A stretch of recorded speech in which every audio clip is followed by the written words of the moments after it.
One of your first issues when you arrive at a new workplace is you would meet people. Actually, there is no workplace without people. And you can't enjoy your workplace if you are just enjoying what you're technically doing without interacting with people well. So our interpersonal skills that we use at the workplace, it's an asset for our progress at the world of work. I think part of the problem is that majority of the people think that for them to work well and to excel in anything, they need people who are like them, who can act like them, who can do things like them, who like the things that they like. That's not the real world. In the real world, you're going to meet people who think differently, act differently, love things that are different from the things that you love.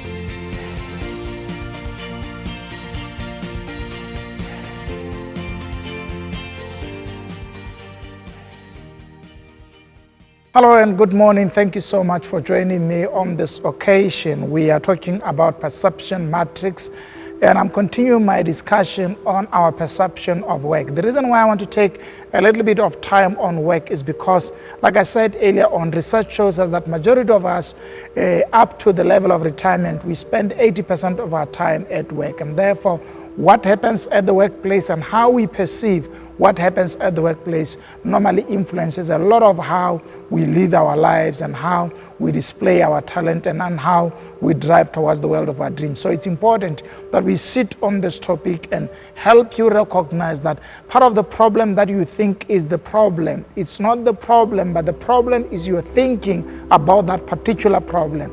Most of the time, majority of the problem and the challenges that we meet at the workplace, the real problem is how we perceive those challenges that occurs at the workplaces and the problems that we face at the workplace. And if our thinking is skewed or it's wrong, then it leads to wrong response. Let's remember, one of the first principles I've taught in this context is that right perception leads to right response, and right response leads to right conclusion, and wrong perception leads to wrong responses, and wrong responses leads to wrong conclusion. So how you perceive things is important in terms of how far you will pursue them and how far and what type of conclusions you'll be able to make about such things. So we want to sit on this. I want to remind you today, we are taking this from a very strong biblical analysis of Colossians chapter number 3, verse number 23, where the Apostle Paul says, whatever you do, do it with all your might. And I'm using this principle as a backdrop that in the eyes of God, whatever we need to be doing and we find ourselves doing, we need to give it 120% effort.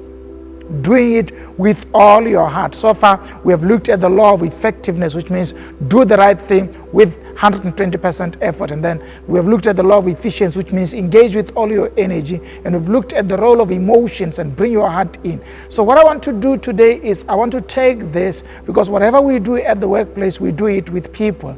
And it's important that we define our interaction with people at the workplace. So today's session is titled People at the Workplace. One of your first issues when you arrive at a new workplace is you would meet people. Actually, there is no workplace without people. And you can't enjoy your workplace if you are just enjoying what you're technically doing without interacting with people well. So our interpersonal skills that we use at the workplace, it's an asset for our progress at the world of work. The world of work requires you to be mature enough to be able to interact with people that you are dealing with at the workplace for the good of the work that you are doing and for your own good. Now, how is your perception about people that you are working with? I want you to pause for a moment. Think about people that you are working with. Maybe you are watching this at your workplace. Think about people at your workplace. How do you perceive them? Right now, as you think about them, what do you see?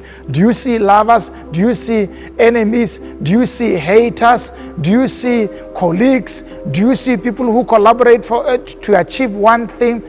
What are you seeing?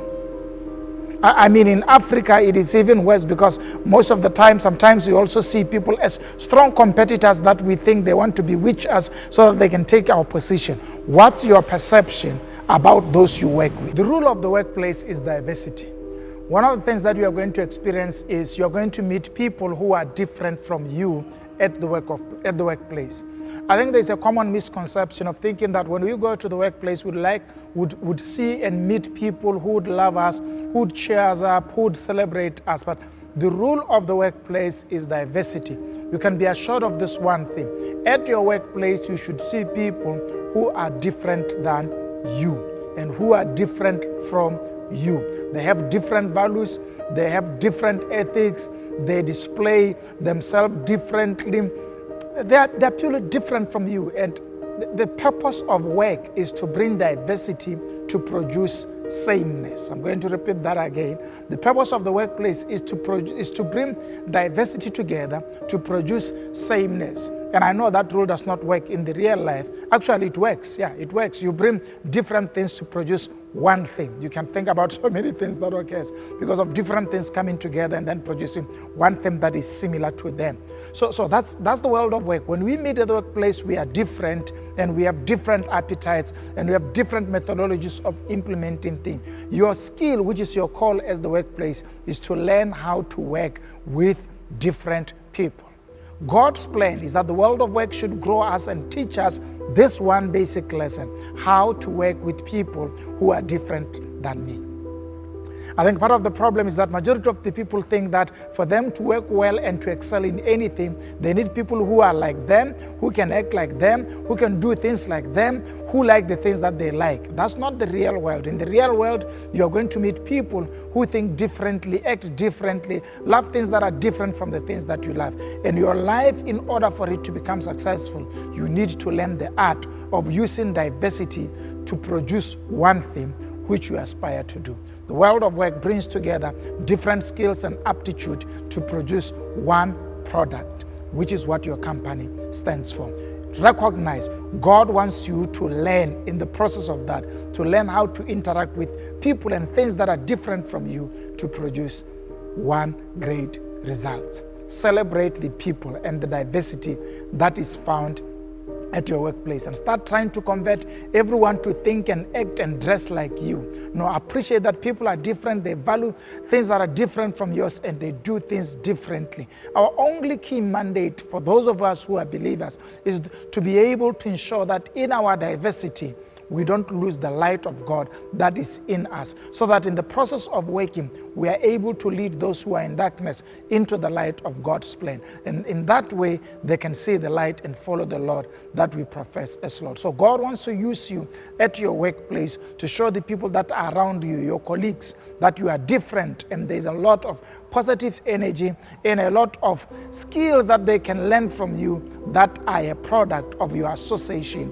with God. These are purely a lot of social skills, and yes, sometimes even technical skills, depending on your level and on your aptitude at your workplace. But recognize God has a plan about your workplace. He wants to use your workplace to win the lost towards Him, and that would happen as we shine in diversity and as we appreciate and acknowledge other people and learn to work with everyone without judging them and pushing them away, but accepting everyone and sharing our light with them so that we lead them into the truth. Enjoy your workplace. Tolerate people. Accept people. Don't judge people before you interact with them. I think that's a common problem for most juniors, to always judge people and use other people's experience of other people to label other people and judge them. And normally that does not help you to grow. You stay in a stereotype box of how other people define other people, and you follow their line without having experienced personal relationship with people. Don't judge people unless you have interacted with them and understood them at a personal level of who they are.